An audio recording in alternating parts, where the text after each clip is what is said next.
আসসালামু আলাইকুম। আমি রুনু আপনাদের মাঝে আরেকটি নতুন ভিডিও নিয়ে আসছি। সবাইকে দেখার আমন্ত্রণ জানাচ্ছি। তো এই তো দেখেন সাদিয়ার আম্মু আমরা গরিপুর শাপলা হসপিটালে যাই। তো ওখানে গিয়ে রিসিপশনে গিয়ে ওর সিরিয়াল দেওয়া হয় পরীক্ষা নিরীক্ষা করার জন্য। সব কিছু এতে দেখেন টাকা টোকা জমা দিয়ে দেন আমরা ওর পরীক্ষাগুলা করাইতে নিয়ে যাই। তো হসপিটালটা আমার অনেক ভালো লাগছে, একদম ক্লিন, অনেক ভালো লাগছে আমার কাছে। পরিবেশ সব কিছু দিয়েই অনেক ভালো।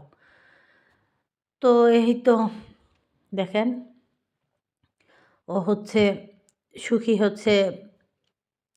ডক্টরের কাছে গেছে, আর আমি এদিক দিয়ে ওর সাথে দুষ্টুমি করতেছি।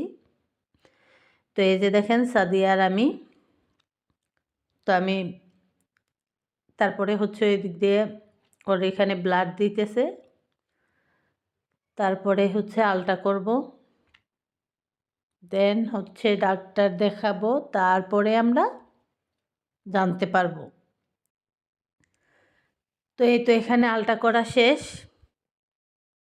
তো আবার সব রিপোর্ট নিয়ে সাদিয়ার আম্মু ডক্টরের কাছে যায়।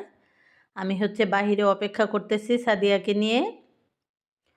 তো আপনারা সবাই দোয়া করবেন যেন আমার ননদের শেষ পর্যন্ত আল্লাহ সব কিছু ভালো রাখে। তো এই তো এদিকে সাদিয়া বলতেছে ফুচকা খাবে, ওর খুবই পছন্দ ফুচকা। তো শুধু ও খাইলে হবে না, আমাদেরও সাথে খাইতে হবে, না হয় ও রাগ করে। তো আমরাও খাইলাম সবাই মিলে। তো অনেক ভালো লাগছে। আর শেষ পর্যন্ত যেন আরেকটা ভালো ভিডিও দিতে পারি, ভালো একটা খবর আপনাদের দিতে পারি। সেই পর্যন্ত আপনারা সবাই ভালো থাকবেন। আল্লাহ হাফেজ।